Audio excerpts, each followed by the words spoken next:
אוקיי, טוב, שלום לכולם. שמי עינת טננבוים, אני מהטכניון. אנחנו נשמע עכשיו 3 הרצאות, 15 דקות, ואחרי של ההרצאה נשמע גם קצת שאלות, ואני אציג ראשונה. אני אעבור לאנגלית ככה שכולם יוכלו לקחת חלק. Okay, so I'm going to talk about commuters' willingness to ride share using state and preference data. So despite our great efforts, we still see that commute travel remains dominated by single occupancy vehicles, which causes increased congestions and emissions, of course. So transit and micromobility have been suggested as a possible solution, as an intermediate solution.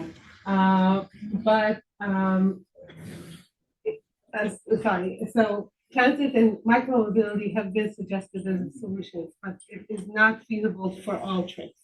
So we're talking here about an intermediate solution, which is ride-sharing, peer-to-peer ride-sharing.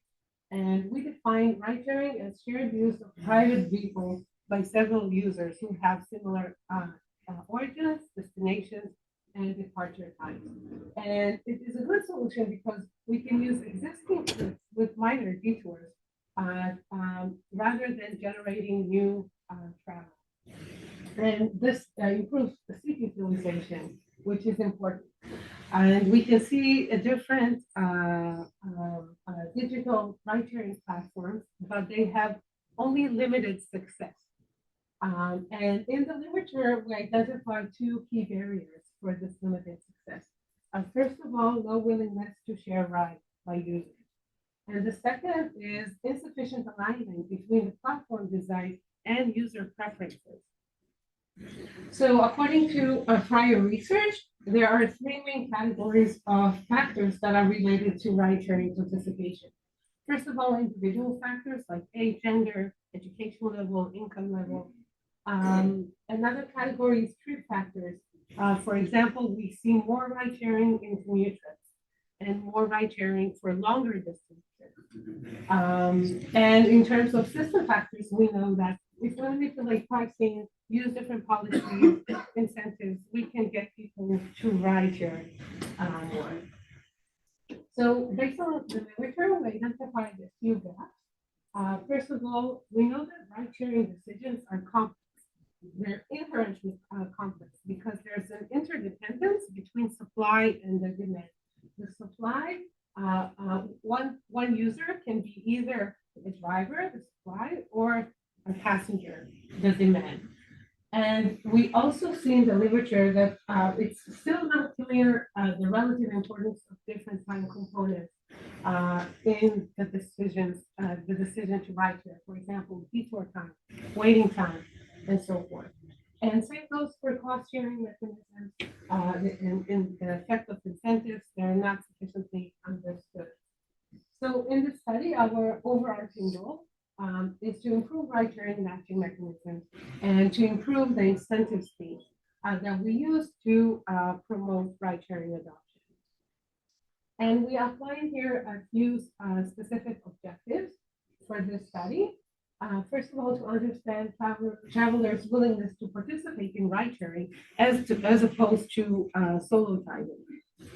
Second, we want to examine the role choice in this study to see what makes people want to become a driver as opposed to a passenger. And then finally, to quantify the relative importance of time and cost attributes and the different components. So this is an overview on the methodology. We developed the stated preference SP survey. We collected data, and then we used this data to estimate discrete choice models to quantify the preferences and the trade-offs that are related to the decision to ride share. So a little bit about the survey. First of all, the survey focused on commute trips, and we programmed the survey using an online survey, and we distributed that through a panel provider. We have some participation criteria here, and this is the structure of the survey. We had 3 sections. First of all, we had some social demographic questions, quite standard. And then we had a section for reviewing preferences, RP. which we asked participants what about their actual commute travel, how long does it take you to travel, what mode will you use, departure time, and so forth. And then we had SP section. First of all, we started this section with an introduction to ride sharing.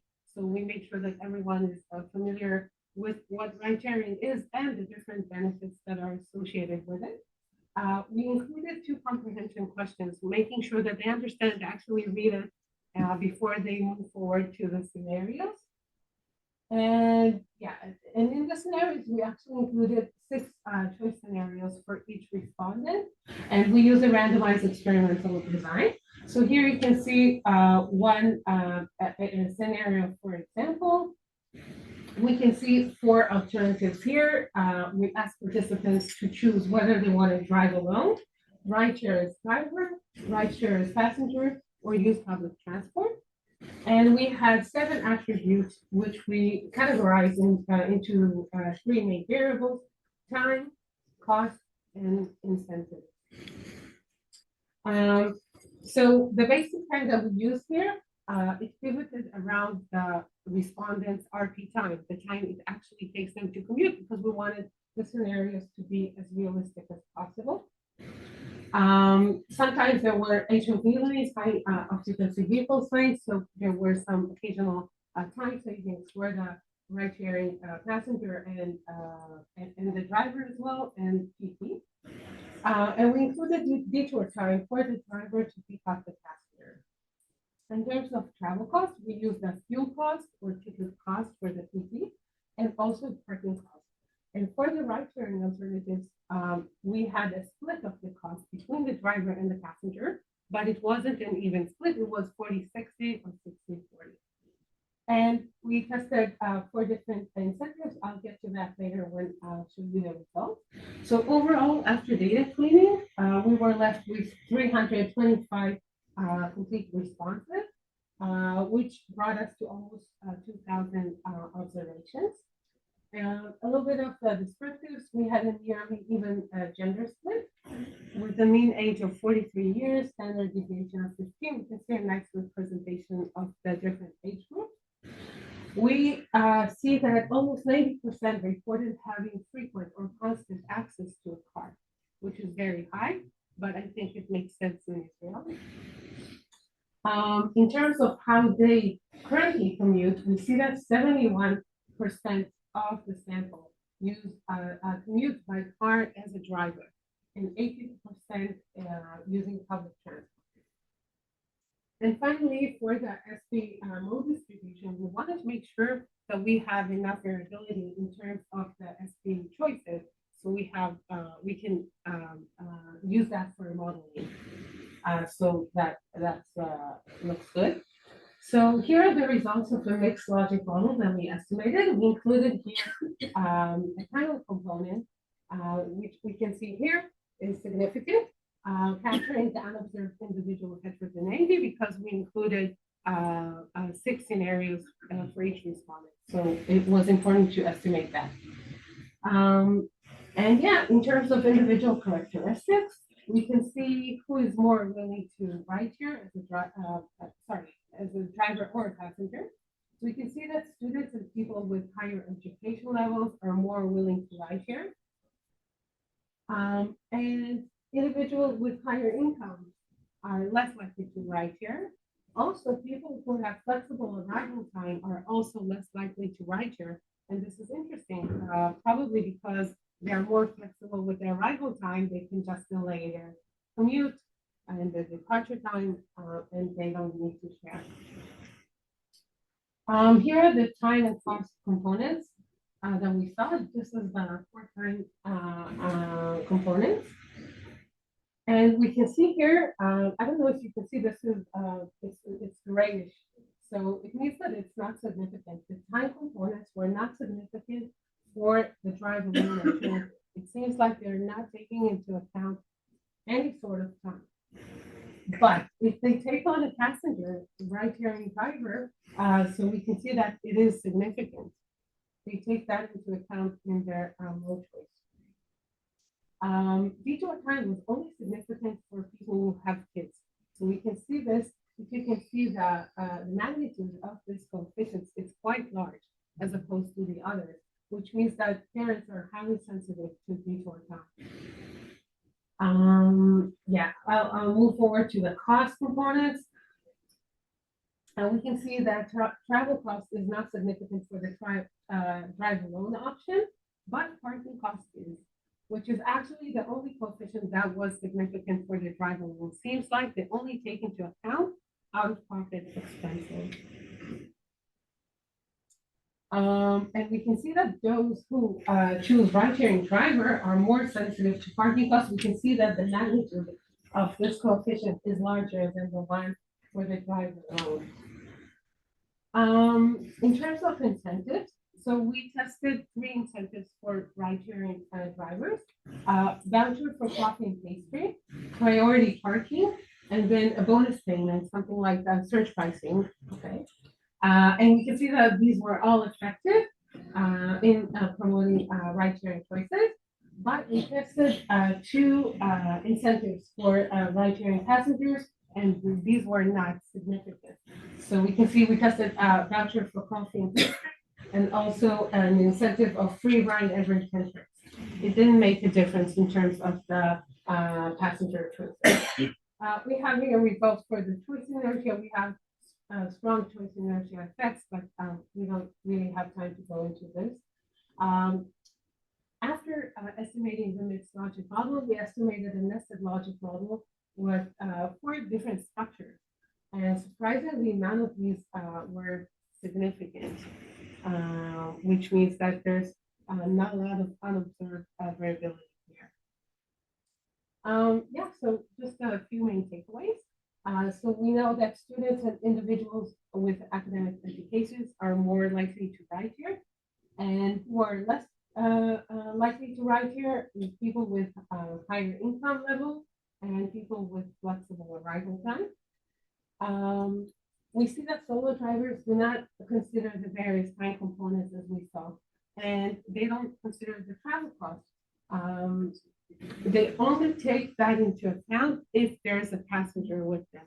So it seems like only thinking about taking somebody with you, only thinking about ride sharing, it triggers some awareness to the time and the cost consideration, which is quite interesting, and it may reflect some reluctance, psychological reluctance to share. So they only think about that if they share. And we saw that solo drivers are sensitive to parking costs, which is interesting because if we want to affect their choice somehow, this is one path, promising path that we can go.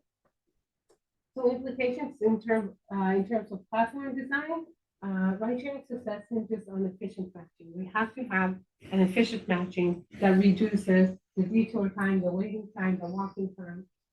In terms of policy, employers or municipalities who are looking to promote ride-sharing, they can use incentives like vouchers, surge pricing, and parking priority giving to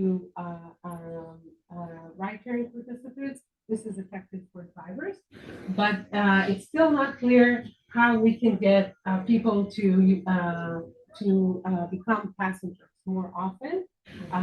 It seems like passengers may not need any incentives because a lot of the time the only option that they have, other option, is public transport, and using ride sharing is already better than that. So, but this remains for future research. So overall, we can see that it is important to look into the choices of drivers and passengers separately, because it is critical to take that into account while designing the platform, and also when designing strategies to encourage ride sharing. Yeah, thank you. Questions? Yeah. Okay. ידעת בעצם שאתה משתמש בלתיק תפוגות, מצד אחד אלה שהיא בעלי השכלה גבוהה, הם נוטים יותר להשתמש ברייד שלי, ומה משתמש? לא, השכלה גם מעודדת. לא, אין לי השכלה גבוהה. גבוהה, פחות איפה? יש סתירה בין זה שאנשים שהם משכילים, יש להם האינקאם. בקיצור, אנשים משכילים עניים.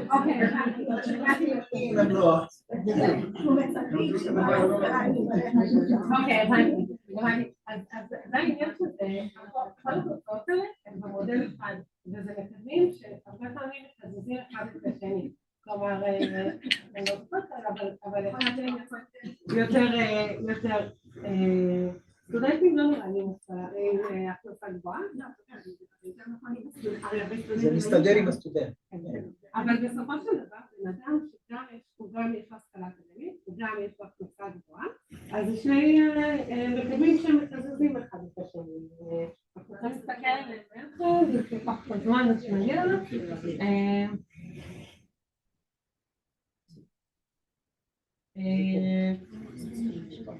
אלה עם higher income יש להם מינוס 0.8 ואלה, מה אמרנו? אקדמיים 1.3, 1.4. אז אני נראה שזה יותר משמעותי, כי בערך האבסולוטי זה יותר גבוה. ההשכלה קובעת יותר, אבל אם יש לך הכנסה גבוהה, אז זה מוריד קצת.